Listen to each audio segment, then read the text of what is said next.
नमस्कार बच्चों, एक बार फिर से आपका स्वागत है। मैं कृष्णा परिहार आज आपको बताने जा रहा हूँ डिफरेंशिएशन। और डिफरेंशिएशन का यूज मैथमेटिक्स और फिजिक्स के दोनों ही पोर्शंस में काफी है। मैथमेटिक्स में बोर्ड में काफी सारा इसका रोल रहने वाला है। फिजिक्स में 11-12 की फिजिक्स में काफी जगह जिसकी जरूरत पड़ती है, तो हम बेसिक्स उतना ही सीखने वाले हैं जितना फिजिक्स में जरूरत पड़े, लेकिन उतने से ही आपका बोर्ड का बहुत सारा कवर हो जाएगा मैथमेटिक्स में भी। तो ये दोनों के लिए ही फायदेमंद है। तो वीडियो को आपको एंड तक देखना है। मैं यहाँ पर आपको ये नहीं सिखाऊंगा कि कैसे सवालों को कैसे किया जाता है, मैं आपको सिखाऊंगा इसका बेसिक यूज क्या है, डिफरेंशिएशन को यूज क्यों किया गया है। तो बात भी यहीं से शुरू करते हैं। डिफरेंशिएशन आखिर हम पढ़ क्यों रहे हैं, डिफरेंशिएशन का रोल क्या है, डिफरेंशिएशन कहाँ कहाँ यूज हो सकता है, इन बातों को समझिए। तो डिफरेंशिएशन का सबसे मेन यूज है rate of change. Rate of change आप फिजिक्स में बहुत सारी जगह पढ़ते हैं, जैसे कि rate of change of distance is what, speed. Rate of change of velocity displacement, rate of change of displacement velocity, और rate of change of velocity acceleration, ठीक। और rate of change of momentum force, rate of change of work power, rate of change of flux induced EMF, हम 12th में पढ़ने वाले हैं। ऐसी बहुत सारी चीजें, बहुत सारी जगहों पर रेट ऑफ चेंज, यानी कि और एक्चुअली एक और बात बता दूं, रेट ऑफ चेंज किसके रिस्पेक्ट में हम देख रहे होते हैं। जैसे मान लीजिए यहाँ पर आपने एक कप पकड़ लिया है, चाय इसमें गर्म है और थोड़े समय बाद ठंडी हो रही, तो इसमें हम क्या देख रहे हैं, हीट के फ्लो होने की रेट, क्योंकि टेम्परेचर चेंज हो रहा है। तो टेम्परेचर चेंज होने की रेट किसके रिस्पेक्ट में, टाइम के रिस्पेक्ट में। इसमें लास्ट में हम पढ़ते हैं हीट में न्यूटन्स लॉ ऑफ कूलिंग वगैरह, ये सब टाइम के रिस्पेक्ट में ही चीजें चेंज होती हैं। कुछ भी चेंज हो रहा हो किसी के रिस्पेक्ट में या ना हो रहा हो, ऐसा हम पहले भी आपसे डिस्कस कर चुके हैं। तो इसीलिए रेट ऑफ चेंज के लिए डिफरेंशिएशन आपको आना चाहिए। तो मतलब डिफरेंशिएशन बहुत सारी जगहों पे यूज हो रहा है, फिजिक्स में भी, मैथमेटिक्स में भी काफी जगह यूज होगा। एक पूरा चैप्टर पढ़ाया जाएगा आपको, एप्लीकेशन ऑफ डेरिवेटिव्स। इसकी मदद से आप रेट ऑफ चेंज निकाल लेंगे, टेंजेंट निकाल लेंगे, नॉर्मल निकाल लेंगे, इसके अलावा मैक्सिमम मिनिमम वैल्यूज निकाल लेंगे। ये बहुत सारी चीजों में डिफरेंशिएशन का यूज होता रहता है। जब इतना गुणगान कर दिया है तो थोड़ा रेट ऑफ चेंज का मतलब समझाता हूं। जैसे मान लीजिए आपके पास एक इक्वेशन लिखी हुई है y = x-3, ठीक। तो आप इसकी लाइन बनाते कैसे बच्चों, लाइन ऐसे बनाते, x की वैल्यू एक बार 0 रखते तो y की वैल्यू आ जाती -3, और एक बार y की वैल्यू 0 रखते तो x की वैल्यू आ जाती 3, ये यूज करते। तो भाई जब x 0 है तब y है -3, यानी कि 0,-3 एक कोऑर्डिनेट हो गए, एक हो गए 0,3, तो वो आपको यहां मिलने वाले हैं, और दोनों को मिला दिए जाए तो एक ऐसी लाइन बनने वाली, ठीक है बच्चों। ये बन गई एक लाइन। अब इसमें हो क्या रहा है कि आप x की वैल्यू में चेंज कीजिए। x की वैल्यू 0 से लेके आइए 1, x की वैल्यू आपने 1 करी तो y की वैल्यू कितनी आ गई, y की वैल्यू आ गई बच्चों -2। x की वैल्यू रखो 2 तो y की वैल्यू कितनी आई -1। x की वैल्यू रखो 3 तो y की वैल्यू कितनी आई यहाँ 0, ठीक। तो ये आप देख रहे हैं, जैसे जैसे मैं x की वैल्यू में चेंज कर रहा हूं 1 का, तो y की वैल्यू में भी चेंज हो रहा है 1 का। ऐसा इसलिए हुआ क्योंकि यहाँ पावर कितनी चल रही है बच्चों, x की और y की दोनों की पावर 1 है, तो x में एक चेंज करने पर y में भी एक का ही चेंज आ रहा है। तो यही हुआ y का change with respect to x का चेंज, ठीक। तो अगर मैं यहाँ पर y का चेंज देखूं कितना हुआ है -1 -2, ये ठीक है, फाइनल माइनस इनिशियल। तो x का चेंज देखूं तो 2 -1, तो आप ये देखेंगे कि यहाँ पर x का चेंज भी 1 है और y का चेंज भी 1 है। अभी मैं आपको यहाँ से बताऊंगा एंड में आते आते कि ये x और y का चेंज जो है वो स्लोप कैसे बन जाता है, ठीक। पर आप एक के रिस्पेक्ट में जो दूसरे का चेंज देखते हैं, यानी कि change of y with respect to change of x, तो ये तो एक बड़ा चेंज है। एक्चुअली अगर नंबर लाइन के हिसाब से देखो तो 1 और 0 केस में बहुत सारा अंतर है, ठीक। ये तो हम चेंज डायरेक्टली भी देख के बता सकते थे।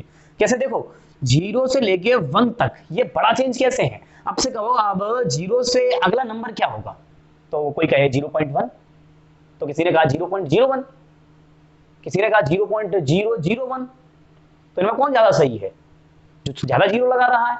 तो भाई साहब मैं तो ऐसा करूंगा कि 0 पॉइंट पूरे जीवन भर 0 ही लगाता रहूंगा। अपने बच्चों से कह जाऊंगा वे भी 0 लगाते रहें, उनके बच्चे भी 0 लगाते रहें, और जितनी भी पीढ़ियां आती जाएं 0 लगाती जाएं, तब कोई आए एक सूरमा और वो बाद में लिख दे 1, तो क्या वही सबसे छोटा नंबर होगा।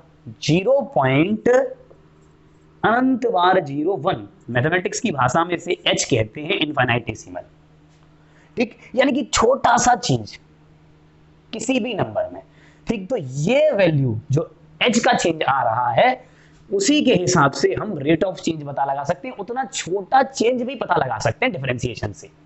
तो डिफरेंशिएशन का यही यूज है, नहीं तो आप डायरेक्ट भी देख के भी चेंज पता लगा लेते। अब जैसे मैं कहूं कि मैंने 5 किलोमीटर डिस्टेंस चली हुई है 5 मिनट में, तो ये चेंज मैं डायरेक्टली भी पता लगा लूंगा, ठीक, घड़ी से और फीते से। मगर छोटे से छोटा चेंज पता लगाने के लिए मुझे डिफरेंशिएशन का सहारा लेना पड़ता है। यही मैथमेटिक्स में इसीलिए हमें डिफरेंशिएशन पढ़ाया जाता है। कैसे सहारा लेंगे समझिए, मान लीजिए आपके पास एक ये स्क्वायर है, इसकी साइड मैंने मान ली x, अगर साइड x है तो एरिया बच्चों क्या हो जाएगा, एक्स स्क्वायर। सही है गलत है, ठीक। तो थोड़ी देर के लिए मैं एरिया को ऐसे y माने ले रहा हूं, तो मेरे पास y is equal to x square, एक इक्वेशन हो गई जो आपको स्क्वायर के एरिया के बारे में बता रही। एरिया को मैंने y से रिप्रेजेंट कर दिया और x को साइड से। अगर मैं ये आपसे कहता कि अगर मैं इसकी साइड में थोड़ा सा चेंज करूं, कितना, h, इसकी साइड में x में छोटा सा चेंज कर दूं h, समझ आ रहा है h क्या, ये बहुत छोटी वैल्यू, छोटा सा चेंज कर दूं h, लेकिन इसको हम यहाँ पे अभी h ना नाम लेकर के छोटा सा चेंज डेल्टा x नाम ले रहे हैं, dx नाम या डेल्टा x, अभी बताता हूं इसका यूज क्या है। डेल्टा x मतलब छोटा सा चेंज, ठीक है, स्मॉल चेंज इन x। तो आपसे पूछा जाए अगर x में छोटा सा चेंज करो तो एरिया में कितना चेंज होगा ये बताइए। तो हो गया ना x के चेंज के रिस्पेक्ट में y का चेंज, x जैसे जैसे चेंज होगा तो उस हिसाब से y कितना चेंज होगा, इसी को तो डिफरेंशिएशन कह रहे हैं, ठीक, रेट ऑफ चेंज। तो मैंने कहा x में मान लो मैंने डेल्टा x छोटा सा चेंज किया, तो देखो मैंने किया इसमें छोटा सा चेंज, तो इधर से थोड़ा सा बढ़ेगा तो ये भी साइड थोड़ी सी बढ़ेगी, ये भी साइड थोड़ी सी बढ़ेगी, तो आप ये नोटिस करेंगे कि एरिया जो है वो इतने से इतना हो गया है, ठीक। तो मैं कहूंगा कि x जो चेंज होकर x प्लस डेल्टा x हो गया है, तो फिर y एरिया जो चेंज होके y प्लस क्या हो जाएगा बच्चों, y प्लस डेल्टा y। तो यानी कि चेंज इन y ये मुझे पता लगाना है with respect to change in x, यानी कि मैं क्या पता लगाना चाह रहा हूं, delta y by delta x की वैल्यू पता लगाना चाह रहा हूं, ठीक। अब ये ध्यान से समझना एक एक बात को। तो मैं क्या करूं, x की जगह पे x प्लस डेल्टा x रख दूं, y की जगह पे y प्लस डेल्टा y। तो y plus delta y is equal to x plus delta x का स्क्वायर कर रहे हैं ना, तो 2 बार मल्टीप्लाई कर दो, हो गया कि नहीं, स्क्वायर हो गया, ओके। फिर देखो y plus delta y is equal to x plus, x का इधर मल्टीप्लाई करो तो x square plus x delta x, फिर plus x delta x plus delta x, ठीक। अब ये ध्यान से समझिए, y इज इक्वल टू क्या है, x स्क्वायर, तो ये y से x स्क्वायर काटा जा सकता है, इधर क्या बचा, डेल्टा y, और यहाँ क्या बचा, x डेल्टा x क्या बचा, 2x डेल्टा x, और ये क्या हो गया बच्चों, डेल्टा x का होल स्क्वायर। सही है गलत है। अब एक बात समझने की कोशिश कीजिए जरा, डेल्टा x क्या बहुत छोटी वैल्यू को मैंने रेट ऑफ चेंज छोटा सा चेंज निकालना हो, तो डेल्टा x बहुत स्मॉल है और ऊपर से उसका स्क्वायर और कर दिया है, तो थोड़ा सा एक तो छोटा सा था ऊपर से स्क्वायर और कर दिया, तो क्या और छोटा हो गया। तो जब और छोटा हो गया, मान लो ऐसा छोटा सा इतना था 0.0001 ऐसे, और इसमें 0.0001 का मल्टीप्लाई और कर दे, तो क्या भाई साहब 0.0001, एक्चुअली वो तो 3 6 जीरो हैं, मैं ऐसे ही समझाने के लिए कह रहा हूँ। तो क्या वो और छोटा हो गया, और छोटा हो गया, तो मान लेते हैं कि ये लगभग कहाँ गया, जीरो में घुस गया, ये लगभग जीरो हो गया। जब ये लगभग जीरो हो गया तो delta y is equal to 2x delta x है, और मुझे क्या पूछा गया है, delta y by delta x, तो मैं इसको इधर ला के डिवाइड कर दूं तो delta y by delta x की वैल्यू कितनी आ गई बच्चों, 2x, यानी कि x की पावर थी 2, तो delta y by delta x कितना आया, 2x। और यहां पर हम ये समझाना चाहते हैं कि डेल्टा x और डेल्टा y बहुत छोटे हैं, तो कभी कभी हम ऐसे लिख देते हैं limit delta x tends to 0, मतलब डेल्टा टेंड्स टू 0, यानी डेल्टा बहुत छोटा है, ऐसे करके लिख देते हैं, ऐसे समझाने के लिए ऐसे लिख देंगे लिमिट डेल्टा टेंड्स टू 0। तो डेल्टा बहुत छोटी वैल्यू को कह रहे हैं, जैसे 0 पॉइंट अनंत बार 0, और इस छोटा से चेंज को शॉर्ट में कभी भी कभी कभी डेल्टा को dy और dx कह देते हैं, क्योंकि डेल्टा जो है ना, ये जो डेल्टा, ये बहुत बड़े चेंज को भी डिनोट करता है, इसलिए छोटे चेंज को हम dy ओवर dx नाम से भी रिप्रेजेंट कर देते हैं। अगर ऐसे लिखा हुआ limit delta tends to 0 delta y over delta x, यानी छोटा चेंज बता रहे हैं, तो इसको हम क्या लिख लेते हैं, dy ओवर dx, और इसकी वैल्यू कितनी आ रही है बच्चों, 2x। ये तब आ रही है जब x की पावर 2 है, और ये मैं समझा पाया हूं आपको। ठीक, तो एक तरीका समझ आया आपको कि पहला जब x की पावर 1 ही 1 चल रही है, तब तो हम सीधे सीधे चेंज निकाल सकते हैं। पहली वैल्यू रखो x की तो y की वैल्यू मिल जाती, फिर x की दूसरी वैल्यू रखो तो y की वैल्यू मिल जाती, तो फिर y का चेंज बट्टे x का चेंज, ये हो गया रेट ऑफ चेंज। फिर x की पावर 2 करके देख ली, अब एक बार x की पावर 3 करके देख लें। चलो क्यूब बना ले रहे हैं, यहां तो एरिया ले रहे हैं स्क्वायर का, अब की बार क्यूब लेके उसका वॉल्यूम ले रहे हैं, फिर आपको ढंग से समझ आ जाएगा। जब dy over dx equal to 2x हो गया, यहां तक ये बात तो समझ आई है ना कि x की पावर 2 हो, तो अब फिर y में क्या चेंज आना है। जैसे मान लो आपको मैंने कह दिया कि आपका स्क्वायर इसकी साइड है a, तो फिर आप बताइए कि क्या चेंज होगा इसके एरिया में। तो मैं कहूंगा dA by dA is equal to 2a। x की पावर 2 थी तो वो 2 का मल्टीप्लाई हो गया, इतनी बात हो जाती है। ये यहाँ पर समझने वाली बात है। अब x की पावर 3 को और ट्रीट करते हैं तो आपको डिफरेंशिएशन थोड़ा थोड़ा थोड़ा थोड़ा समझ में आने लगेगा, एक स्टेप आगे बढ़ने लगेंगे, फिर आगे बताते हैं। तो जैसे मेरे पास कोई स्क्वायर था और जिसकी साइड मैंने x ले रखी थी और इसका एरिया y ले रखा था, तो जब मेरे पास इक्वेशन थी y is equal to x square, तो मेरे पास dy ओवर dx कितना आ गया था बच्चों, 2x। यहां तक हमने बात सीख ली थी।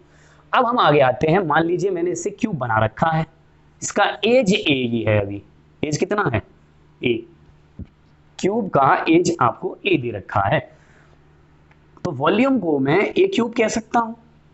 इस वॉल्यूम को थोड़ी देर के लिए y मान लीजिए, तो y is equal to a cube, या फिर इस a को मान लीजिए आप x, तो y is equal to x cube type equation हो गई। वही फिर y और x में एक दोबारा से पैटर्न बना दिया, साइड हो गई आपके पास x और वॉल्यूम हो गया आपके पास y, तो x cube is equal to y, ये आपके पास इक्वेशन बन गई।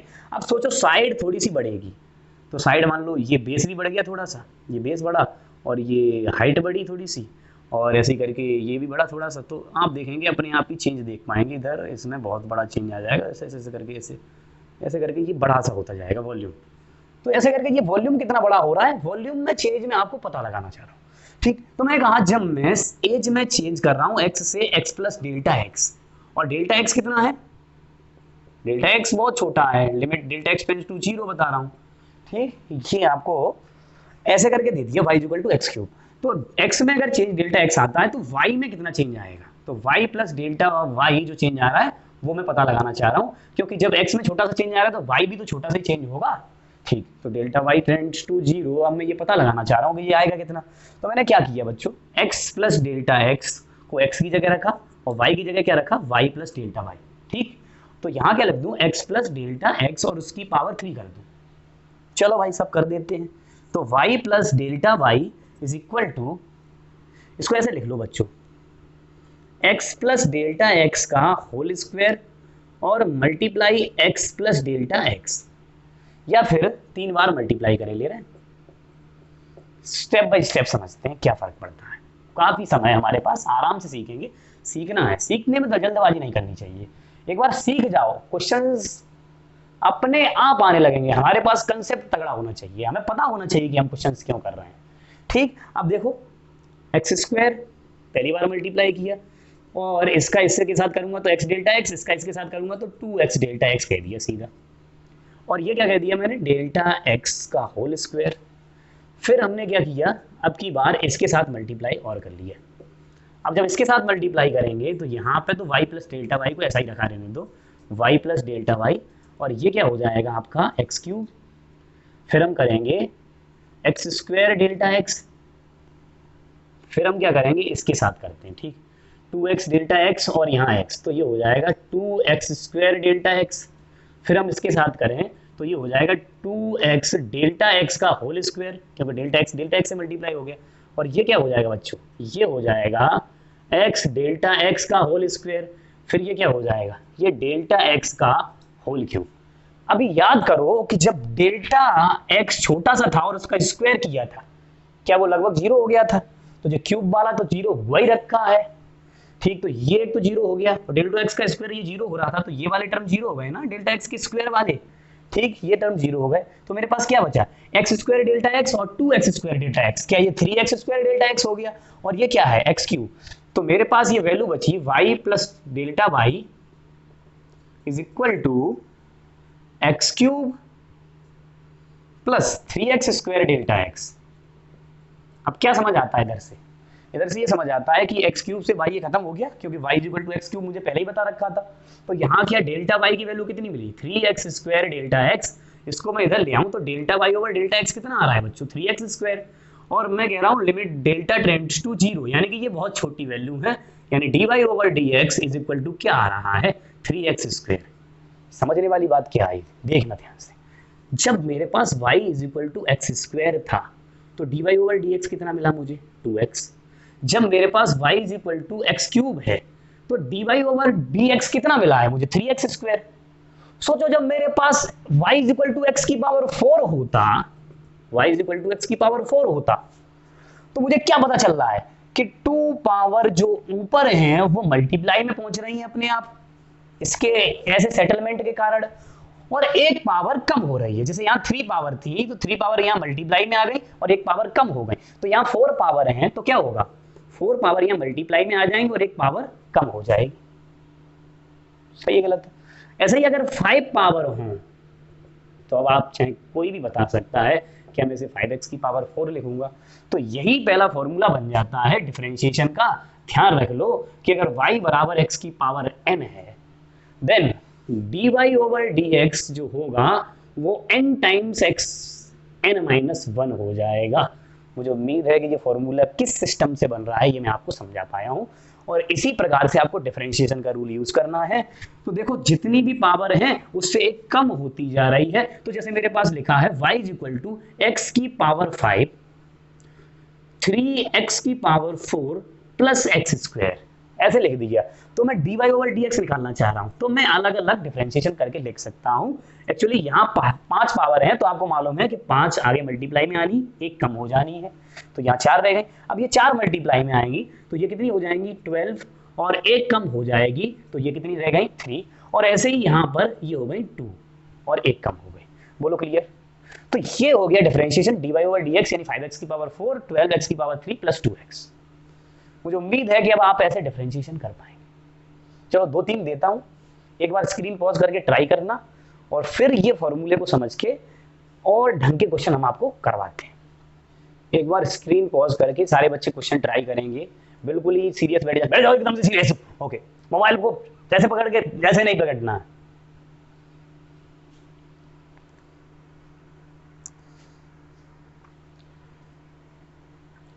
ओके, एक बार बिल्कुल सीरियस होकर क्वेश्चन करेंगे, बिल्कुल भी आपको ऐसे करके लेट के नहीं देखना, बिल्कुल सीधे बैठ जाओ एक बार जहां भी बैठे हो, ठीक।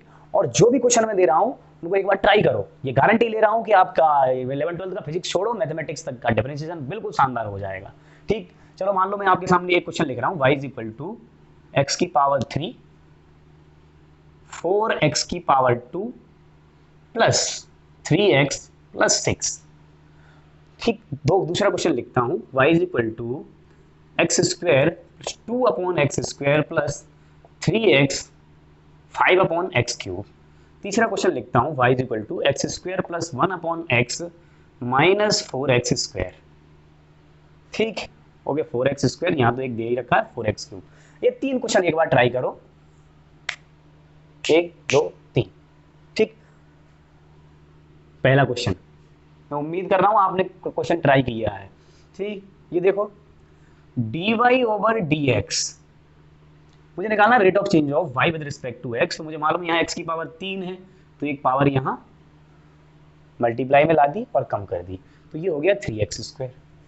ये मल्टीप्लाई में ले आओ 8 और एक कम कर दो x की पावर 1, और यहाँ पर x की पावर 1 है, देखो 1 है तो 1 को मल्टीप्लाई में लाओगे तो 3 रहेगा, लेकिन 1 घटाओगे तो x की पावर क्या हो जाएगा 0, तो मैं कहूँगा 3x की पावर 0। और भाई यहाँ 6x की पावर 0 है, कुछ x है ही नहीं, तो x की पावर कितनी चल रही है 0, तभी तो ये वैल्यू 1 है। तो अब कांस्टेंट नंबर मिला करे ना, जब कांस्टेंट नंबर मिला करे तो ये समझ लो यहाँ x की पावर कितनी है 0, और जब 0 का मल्टीप्लाई करोगे किसी नंबर में ऊपर वाली पावर का, तो पूरा टर्म क्या 0, तो ये हो गया 0। और x की किसी की पावर 0 हो तो वो क्या हो गया 1। तो dy/dx की वैल्यू कितनी आई पहले क्वेश्चन के लिए 3x² प्लस 8x प्लस 3।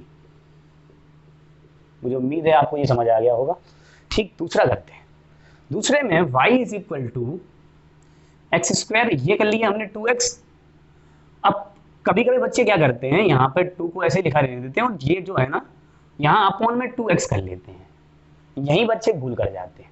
ऐसा करना नहीं है, यहाँ x की पावर 2 डिनोमिनेटर में है, लेकिन मैं सारे के सारे नंबर जो भी रिलेशन लिख रहा हूँ वो तब जब x की पावर 2 या 3 या 4 ये कहाँ चल रही है, न्यूमरेटर में चल रही है। तो यहाँ x की पावर 2 डिनोमिनेटर में है, तो इसे ऐसे नहीं करना, यहाँ पर x की पावर -2 करना है, इसको ऊपर ले जाके, और -2 का करना है मल्टीप्लाई। ठीक, तो वो अभी करवा रहा हूँ, इसको ऐसा छोड़ दो, अभी करो मत। ठीक है, तो ये x² और x की पावर -2 कर लो, और ये 3x, और ऐसे ही ये 5x की पावर -3 कर लीजिए बच्चों।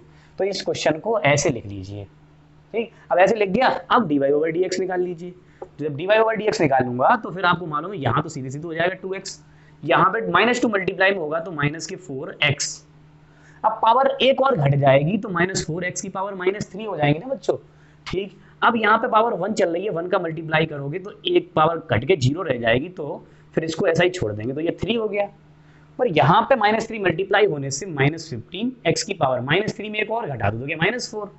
तो अब लिखने वाले हैं सेकंड क्वेश्चन का dy/dx 2x, और ये क्या हो गया बच्चों -4। अब वापस भले ही भेज के लिख लो 4/x³ प्लस 3 -15/x की पावर 4।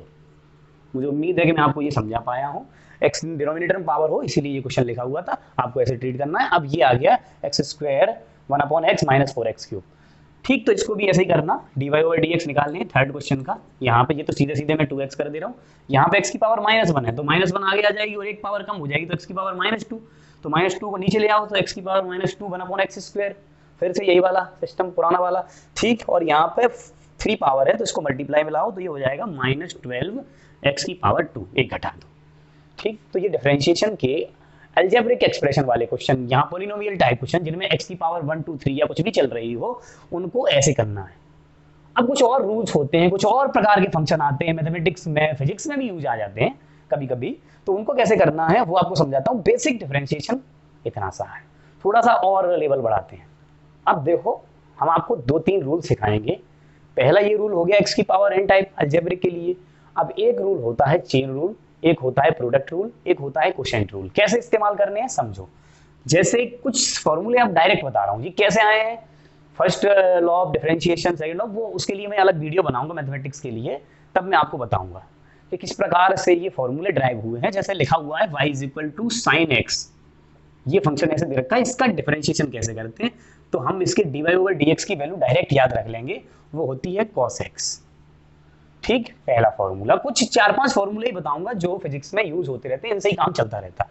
ऐसे ही सेकंड फॉर्मूला आपके सामने लिख रहा हूँ, y = cos x। ठीक, तो इसका dy/dx हमें याद रखना है, सीधे सीधे -k sin x आता है। कैसे आता है वो सब हम आपको पढ़ाएंगे एक वीडियो में, जिसमें आपको first rule, first law of differentiation वगैरह ये सब सारी बातें बताने वाले हैं कैसे आती है ये।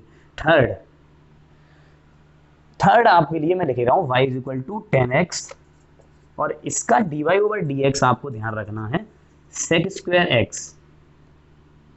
ठीक, ऐसे फोर्थ फॉर्मूला आपके सामने लिख रहा हूं मैं, y = log x, और इसको सीधे सीधे याद रखना है dy/dx इसका आता है 1/x।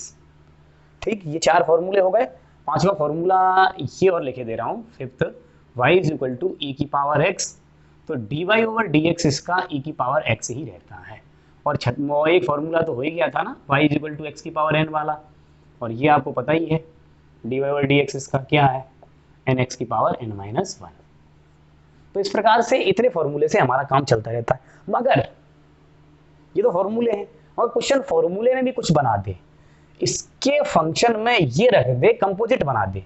जैसे लिख दे y = sin of cos x, ऐसे करके लिख दिया जाए बच्चों। तो फिर हमें क्या करना होगा, फिर हमें करना होगा, इसमें लगाना होगा चेन रूल। चेन रूल कैसे काम करेगा, क्या होगा ये रूल, ठीक, हम आपको लगाना बताते हैं किस प्रकार से इसका यूज करते हैं। तो आपको 2-3 क्वेश्चन में अपने आप समझ में आने लगेगा क्या करना है। हम पहले dy ओवर dx निकालते समय पहले डिफरेंशिएशन जैसा है फॉर्मूला जैसा हमने पढ़ा हुआ है, जैसे y equal to sine x का पढ़ा हुआ, तो हम इसे साइन जो थोड़ी देर के लिए जो cos x है ना, इसको ऐसे समझो कि ये x ही है पूरा, तो उसको उसी की तरह से ट्रीट करो। तो हम कहेंगे ये क्या हो गया आपका cos ऑफ cos x, ठीक, sin x का क्या डिफरेंशिएशन है cos x, तो cos ऑफ cos, फिर जिसको x माना है, किसको x माना था cos x को, उसके डिफरेंशिएशन से मल्टीप्लाई करो। तो cos x को x माना है तो इसका डिफरेंशिएशन क्या होगा बच्चों माइनस sin x, तो पूरे का dy ओवर dx आ गया आपका minus sin x cos of cos x। बोलो समझ आया थोड़ा थोड़ा? चलो 2-4 क्वेश्चन करेंगे, अपने आप समझ में आ जाएगा। जैसे मैंने लिख दिया y is equal to sine x square, अभी फॉर्मूला तो हमने साइन एक्स का पढ़ा है, लेकिन एक्स स्क्वायर के लिए को क्या कर लो फिर एक्स मान लो, तो dy ओवर dx क्या हो जाएगा यहाँ साइन एक्स स्क्वायर को x मान के, तो साइन एक्स का डिफरेंशिएशन cos x, तो cos x स्क्वायर, फिर जिसको x माना है x स्क्वायर को, उसका डिफरेंशिएशन क्या 2x, उससे कर दो मल्टीप्लाई। तो dy ओवर dx की वैल्यू यहां से क्या लिख देंगे बच्चों 2x cos x स्क्वायर। ठीक, मुझे उम्मीद है कि आपको ये वाला रूल जो है समझ आ रहा होगा। चलो एक क्वेश्चन और कर रहे हैं, समझ आ गया हो तो बता दीजिए। y is equal to tan of sine x, जल्दी बताइए जल्दी बताइए जल्दी बताइए। ओके, फिर हम क्या करेंगे, टेन एक्स का फॉर्मूला पढ़ा है ना हमने, टेन साइन एक्स का कुछ नहीं पढ़ा, तो जिसको साइन एक्स को क्या मान लो की बार एक्स, ठीक, तो मैं क्या कहूंगा dy over dx, ten x को क्या लिख लूंगा सेक स्क्वायर, टेन एक्स का सेक स्क्वायर एक्स है, तो सेक स्क्वायर साइन एक्स, और फिर जिसको x माना है उसके डिफरेंशिएशन से मल्टीप्लाई, यानी साइन एक्स को x माना है तो साइन एक्स के डिफरेंशिएशन से मल्टीप्लाई कर देंगे, तो ये वैल्यू कितनी आ जाएगी cosec sec square sine x.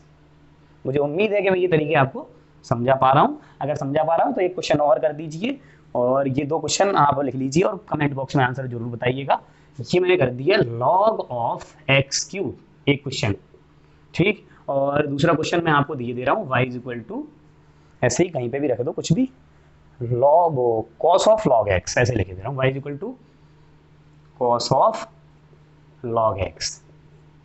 और कुछ भी डाउट आते हैं तो यहाँ टेलीग्राम चैनल की लिंक हम आपको दे देंगे, उसमें आप मुझे सारे डाउट्स पूछ सकते हैं। ये 2 क्वेश्चन आप कमेंट बॉक्स में जरूर बताइएगा। अब मैं आपको दूसरा रूल बता रहा हूँ। ये रूल क्या है, ये वाला एक फंक्शन में जब दूसरा फंक्शन हो, यानी कि y is equal to f of g x को, एक फंक्शन में दूसरा फंक्शन, तो हम क्या करते हैं dy ओवर dx की वैल्यू कैसे निकालते हैं, एफ डैश जी एक्स मल्टीप्लाई जी डैश एक्स, यानी कि पहले x मान के डिफरेंशिएशन कर दो उसको, फिर जिसको x माना है उसके डिफरेंशिएशन से मल्टीप्लाई कर दो। इस प्रकार से आप फॉर्मूले के तौर पे भी ध्यान रख सकते हैं।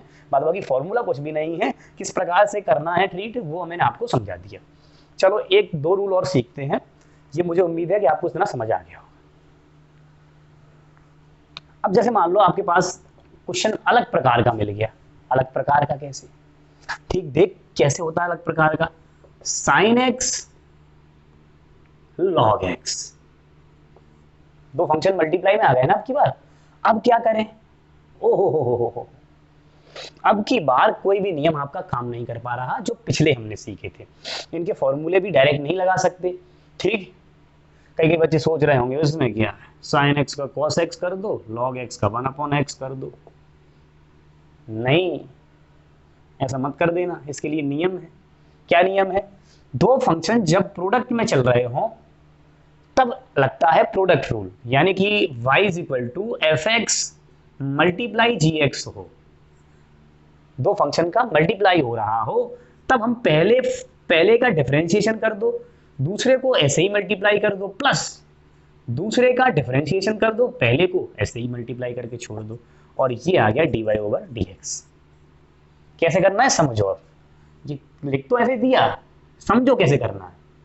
y is equal to sine x multiply log x, तो पहले का डिफरेंशिएशन करो dy ओवर dx लिखते समय, तो साइन एक्स का डिफरेंशिएशन क्या हो जाएगा cos x, log x को ऐसा ही छोड़ दो, ओके, हाँ, प्लस लगाइए, log x का डिफरेंशिएशन 1/x, साइन x को ऐसा ही छोड़ दो, तो dy ओवर dx आ गया बच्चों sine x upon x plus cos x log x। बोलो क्लियर, समझ आ रहा है?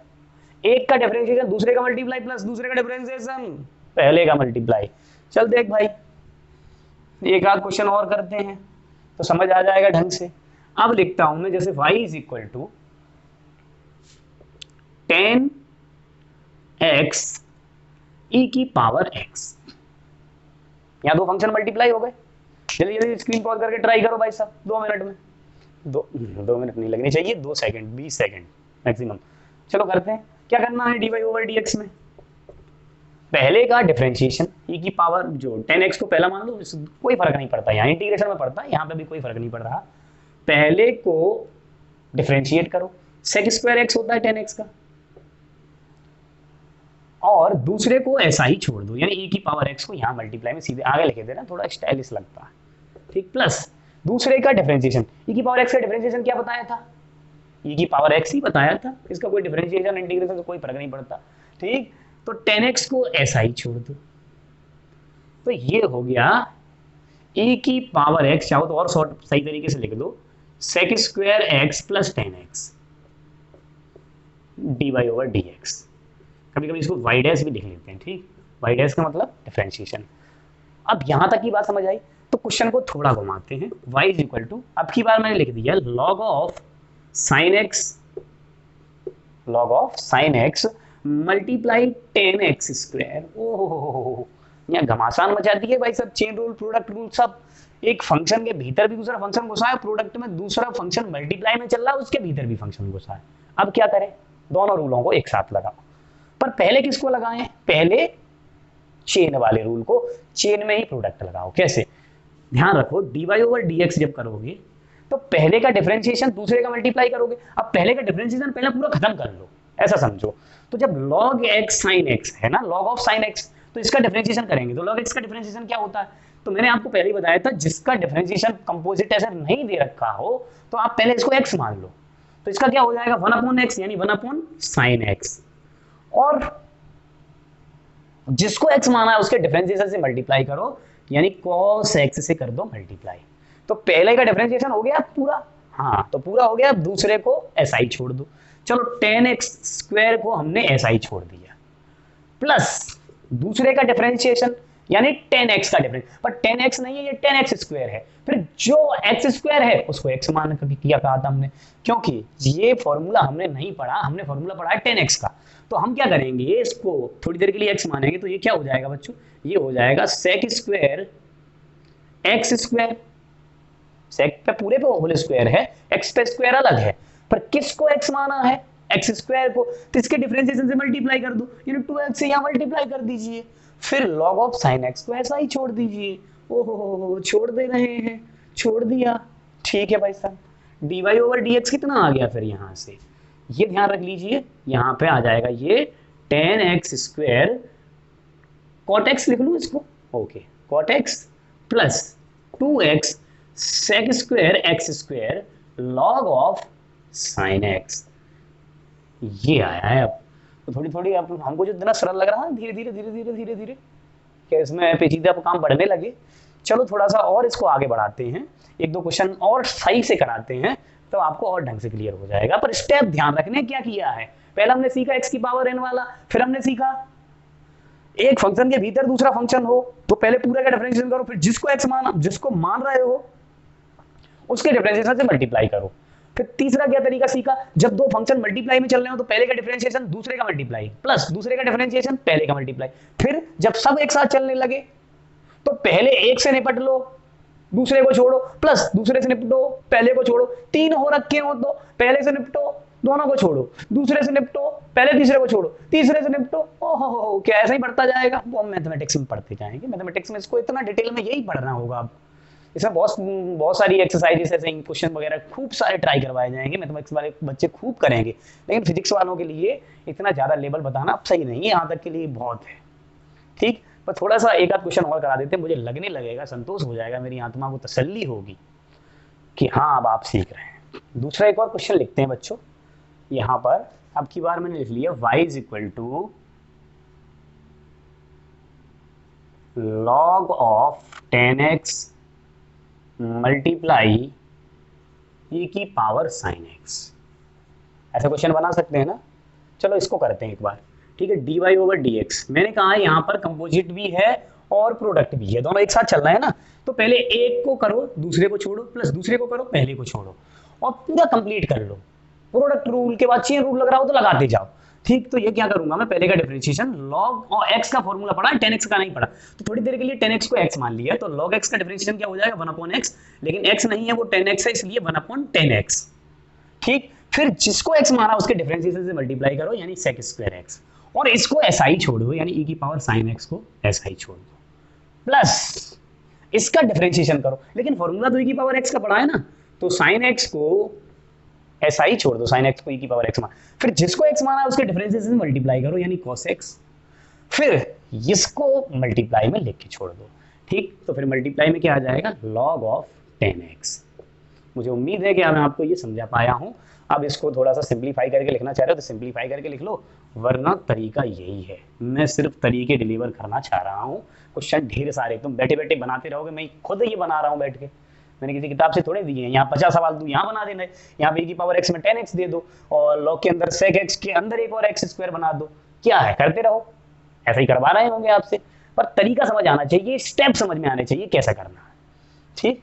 चलो एक क्वेश्चन और लिखते हैं। मान लीजिए साइन ऑफ log x दे रखा है, ठीक, log ऑफ e की पावर x दे रखा है, ऐसे करके दे रखा है। अब क्या करें, d y over d x, इसमें भी प्रोडक्ट रूल, इसको इसका डिफरेंशिएशन इसको मल्टीप्लाई, इसका डिफरेंशिएशन इसको मल्टीप्लाई, ठीक। पर इसका पूरा डिफरेंशिएशन करना है, लेकिन sin x का फॉर्मूला पढ़ा है, sin ऑफ log x का नहीं पढ़ा, तो हम sin x को log x को ही x मान के cos ऑफ log x लिखेंगे, फिर log x के डिफरेंशिएशन से मल्टीप्लाई करेंगे यानी 1/x से, और log ऑफ e की पावर x को ऐसा ही छोड़ देंगे, प्लस अब इसका डिफरेंशिएशन करेंगे, पर हमने फॉर्मूला पढ़ा है log x का, पर e की पावर x को x मान लो, जब x नहीं है तो 1/e की पावर x, फिर जिसको x माना है उसके डिफरेंशिएशन से मल्टीप्लाई यानी e की पावर x के मल्टीप्लाई कर दीजिए, फिर इसको ऐसा ही छोड़ दिए यानी कि साइन ऑफ log x को ऐसा ही छोड़ दो।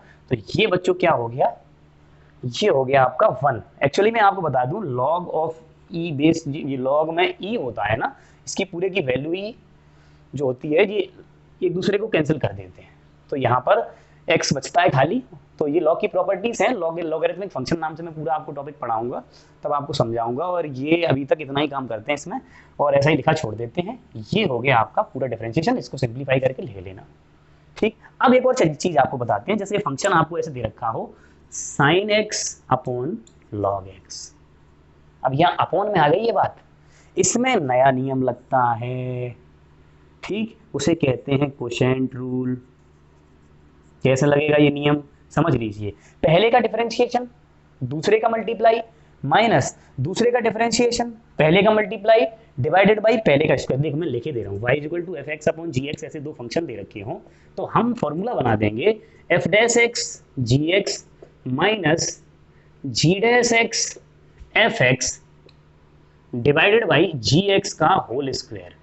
ये कैसे बनना है अभी यहाँ पर कुछ भी नहीं आपको समझाया जाएगा, ये रूल किस प्रकार से बने हैं ये तो 11th-12th के मैथमेटिक्स में भी ऐसे यूज करते जाओगे, जब और डिटेल में पढ़ोगे कैलकुलस तब आपको समझ में आएगी कि ये नियम कैसे बना के तैयार करे गए हैं, पर ये नियम लग कैसे रहे हैं मुझे अभी वही समझना है। जैसे y equal to sine x upon log x है, इसको ये कैसे करना है, इसको ये वाला तरीका है, मतलब पहले का डिफरेंशिएशन करना है दूसरे को ऐसे ही छोड़ देना है, फिर दूसरे का डिफरेंशिएशन करना है पहले को ऐसे ही छोड़ देना है, फिर दूसरे वाले का स्क्वायर कर देना है। देखो कैसे करेंगे, फिर y इक्वल टू यहाँ कर दे रहा हूँ sine x upon log x, तो d y over d x हम करेंगे बच्चों साइन एक्स का डिफरेंशिएशन कॉस एक्स और लॉग एक्स को ऐसे ही छोड़ देना है, माइनस लॉग एक्स का डिफरेंशिएशन 1/x, साइन एक्स को ऐसे ही छोड़ देना है डिवाइडेड बाई, अब हम करेंगे लॉग एक्स का होल स्क्वायर, ठीक। तो लॉग एक्स का होल स्क्वायर सिंप्लीफाई करके अगर मैं लिखना चाहता तो d y over d x ही हो जाता x cos x log x,